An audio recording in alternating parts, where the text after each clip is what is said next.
most times because we're all good at home. We have the garment we wear when we're at home with our parents, and we have what we wear when we leave that door.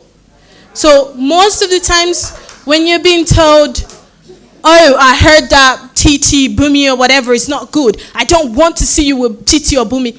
Half the time, TT or Bumi doesn't smoke. As a kid at home that does it. I remember being called a really bad kid growing up. I was the bad one because my parents weren't here. I was in the foster home. So as a foster child, that's just that. You're the bad kid. But among my mates, I was probably the one who didn't drink until I was 23. So there is always that shift too.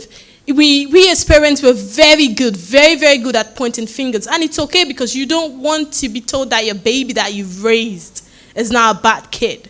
But if you pause for a moment, instead of saying, I don't want to see you with that person, because either ways, we're going to hang out anyway. We go to the same school.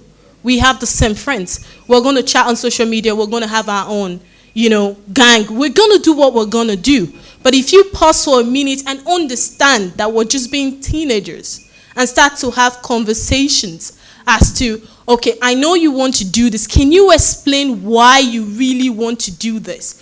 Within those communication, they would, as a young person, you start to read between the lines and say, oh yeah, what my mom is saying probably makes sense, Why am I trying to do this? Or if a child tell you I want to do it, tell them to come up with 4 reasons why they want to do it. Because half the time when they really come up with that reason, it might make sense what they're trying to do. It really might, because I didn't do a leaving cert. I knew I wasn't going to be able for it. But everybody kept saying, you're going to do a leaving cert, you're going to do a leaving cert. And I'm like, Dad, if I can get into college without leaving cert, can I? And he said, sure, well. But because I knew what I wanted, and I was being told, yeah, if you want to go, just go anyway. I worked hard, I made sure I got into a university, and I came back home to say, well, I did. But if I wasn't told, go try anyway, I probably would have been, keep doing your leaving cert, you're going to do this because you want to study medicine. And that in itself is enough burden. What happens then is, well, they're not going to listen. I might as well just hang with my friends and smoke. I might as well just hang with my friend. I can't talk to my mom. And half the time you see young girls, we get into trouble a lot. Some of us, teenagers, we're already doing a lot of stuff. We're having sex. We're doing a lot of stuff. Now, if you think your 15-year-old or your 16-year-old or your 17-year-old is not having friends, he might not be doing it.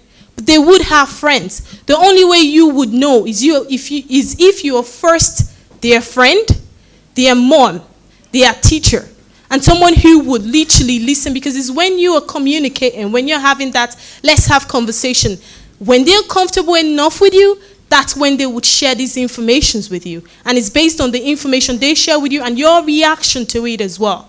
I can tell you stuff now and go, oh, well, I'm thinking of doing this. And then you come back to me and say, don't you dare, or that's nasty. When I want to do the next thing, I'm not going to share it because I know you're going to judge me first. So your job as a parent is to listen first, understand, and then communicate why this is right or not right, instead of shout and say. What I want everybody to take home with them today is to pull back and see, how am I communicating with my kids and how can I do better? If we start to do that, okay, there are some of us that are already out there, but trust me, even the worst of kid out there just want to be heard.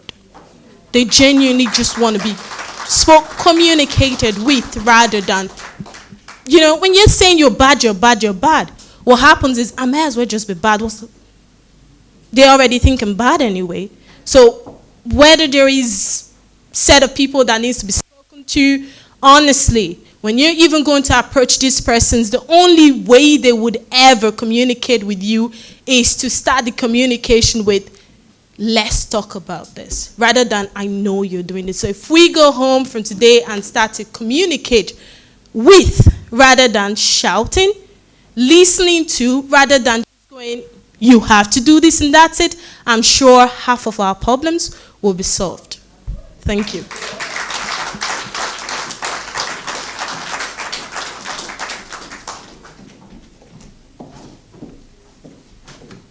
Okay, thank you so much, Brienze. That's another powerful one. Every young person wants to be listened to. I think every one of us it's one of the important things is that we want to be heard. We want to be listened to. And I came across a quote recently, and it said, the greatest distance between two people is misunderstanding. That it can, cause us to drift apart so much, even when we're so close to one another. And that's what often happens with us and our children. Brienze has given us a wake-up call there to look into how we communicate with our children